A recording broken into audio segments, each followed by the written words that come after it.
प्रेम से अपने भाव में इस पुस्तक को श्रवण करने की अवसर हमें सभी को प्रदान हो रही है कि ऐसे परमात्मा की कृपा हमारे ऊपर बने, जिन कृपा के माध्यम से हम अपने जीवन को मंगलमय, पवित्रमय, पूरा सुंदरमय रूप से हमारे जीवन को यापन भी कर रहे हैं, जिनके माध्यम, जिनकी हुकुम स्वरूप की हमारे ऊपर ऐसी मेहरबानी हमेशा बरसती रहे, हमारे ऊपर ऐसी कृपा बनी रहे, जिनके माध्यम से हमें कथा सुनने की अवसर मिले, जिनके अवसर पर हमें परमात्मा भक्ति पर अपने जीवन को समर्पित करने की अवसर मिले। ऐसी हमें उनकी चरण में ऐसी वंदना करना चाहिए कि परमात्मा निस दीन ग्रहिए प्रेम सो सृजन स्वरूप के चरण।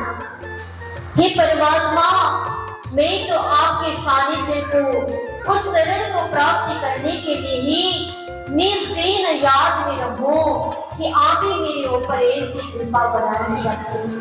बड़ी कृष्ण कन्हैया लाल की, जिन कृपा के माध्यम कोई मुझके पास में आकर कोई मुझे जगाना ना पड़े।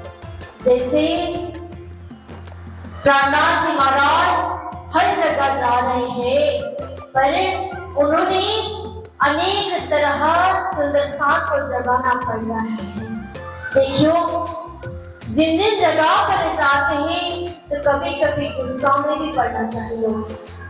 तो कहीं कहीं जाए तो वहां जाते समय उन्हें फिर ब्रजराज की चर्चा हर जगह पर करनी चाहिए, क्योंकि उन सुंदरता सोई हुई आत्मा को जगाने के लिए कभी कभी थप्पड़ भी मारना पड़ा।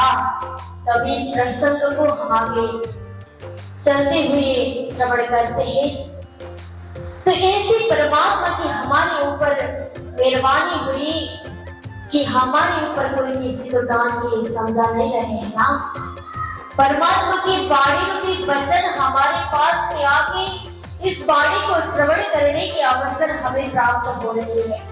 तो इससे बड़ी कृपा हमारे ऊपर क्या करे परमात्मा।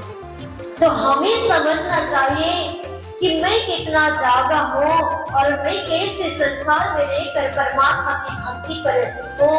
मैं परमात्मा ने दिखाई हुई राह के पथ पर कितना चल रहा हूँ। इस सारी चीज को मध्य नजर करते हुए अपने आत्मा रूप स्वरूप परमात्मा की चरण तक पहुंचाने की कृपा हमेशा परमात्मा हमारे ऊपर मेहरबानी करते रहिए। बस ये हम आपसे अपेक्षा रखते हैं परमात्मा, और कुछ नहीं चाहिए हमें।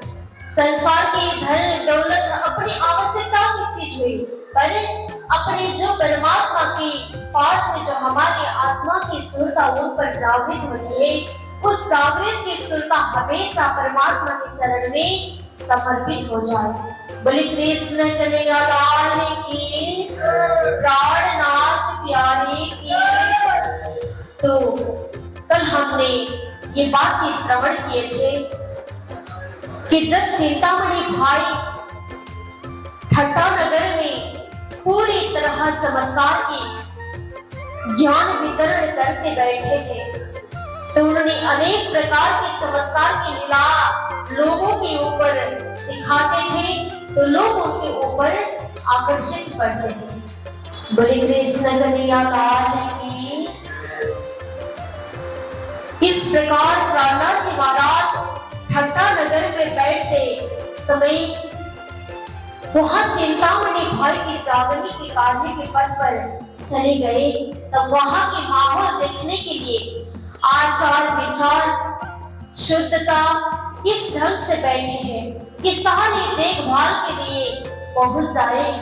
तब उसके बाद में चिंतामणि भाई ने स्वामी श्री प्राणनाथ जी महाराज के पास में क्या कहे, मेरे चमत्कार देखने आए हो या मुझसे ज्ञान प्राप्ति करने के लिए आए हो, या आप मुझे प्रदान करने के लिए आए हो, कोई तो चीज है। पर प्राणनाथ जी महाराज ने उन्हें कह दिए कि मैं तो आपके पास में आया हूँ तो जरूर ज्ञान श्रवण करने के लिए आया हूँ, तो मुझे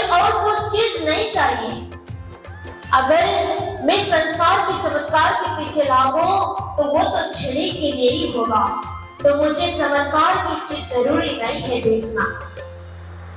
तब उन्होंने दुहा के रूप से प्राणनाथ जी महाराज के सामने चर्चा प्रस्तुत किए, पर चर्चा की उल्टा पलटा लगा ही देंगे, पर उसकी अर्थ तो सच्चाई की भेद तो प्राणनाथ जी महाराज अपने मुखार बिंद से कह देते हैं कि कमाल कैसे पूरा भक्त है संसार के और आधा भक्त कबीर थे, तो आधा भक्त संसार के कबीर नहीं हुए हैं। वो तो आध्यात्मिक थे जिनके ऊपर उनको संसार में आधा भक्त कहा गया है। बोले कृष्ण कन्हैया लाल की। तब उस समय के बड़े उस दोहा की चर्चा प्राणनाथ जी ने स्वयं चिंतामणि भाई के सामने रख दी। वो तो साधु थे, उनके तो 500 की संख्या में शिष्य लोग थे, तो वो शिष्य के सामने ही ऐसा भेद खोलना पड़ा, क्योंकि उनके ऊपर तो ज्ञान केवल क्षणिक रूप में बैठा था, तो ज्ञान की पूरी तरह भंडार नहीं था। तब उन्होंने केवल चमत्कार के रूप से लोगों को आकर्षित किया करते थे। तब उन्होंने बड़ा सा भवन में बनाए थे, वहां अपना आश्रम भी बनाए थे, पर उस आश्रम में ही उनके शिष्य लोग बैठते थे।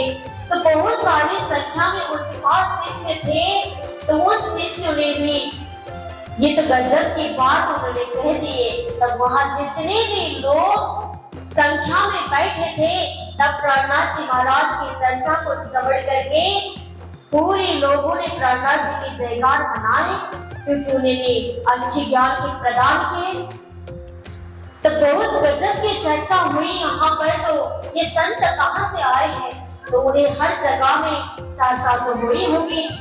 तब कहा मगज कबीर की इति अकल कलमारा, दोनों देखो दोनों को इनका पेश हाल।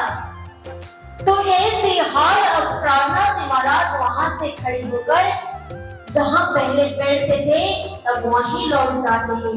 नाथा तुलसी के घर पर बैठ रहे थे प्राणनाथ जी महाराज, तब वहां बैठ के संपूर्ण सुंदरसार जी को वहां पर ज्ञान की चर्चा, ब्रह्म ज्ञान की चर्चा, ब्रह्मांड की चर्चा से ब्रजराज सागरी की चर्चा वहां पर श्रवण करवाते थे। तब अब उस साधु की बात जो प्राणनाथ जी महाराज की बातों को उनकी मध्य हृदय में ऐसे बैठ गए कि वो संत तो कोई है। इतना गजब की बात है कि मेरे पास में ऐसे संदेश दे के यहाँ से निकल पड़े, अब उन्हें ढूंढना चाहिए। तब चिंतामणि भाई तो अब प्राणनाथ जी महाराज को ढूंढने के लिए निकल पड़े। तो देखियो साधु संत में कहीं भी अहम नहीं होना चाहिए। तो अगर चिंतामणि को लगे तो वो चिंतामणि कैसे प्राणनाथ जी महाराज के चरण तक पहुंच जाता था।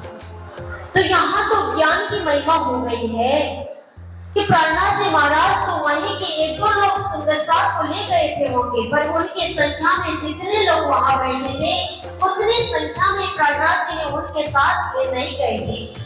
पर भी प्राणनाथ जी महाराज के ज्ञान के तेज रूपी प्रकाश में आज चिंतामणि भाई को प्राणनाथ जी महाराज के चरण पर ले आया। चिंतामणि ढूंढत फिरे काय ना साधु का ठोरा, आया पूछत कथा मिली मोहे ढूंढत भई भोरा। देखियो अब चिंतामणि के मन में लगा, अब उनके मन में दिल में खटपट हो गया कि नहीं ये साधु कहाँ ठहर रहे हैं, मैं उनकी कथा पर जाऊं। इन्होंने तो बहुत बड़ा चर्चा किए। बोले कृष्ण कन्हैया लाल की।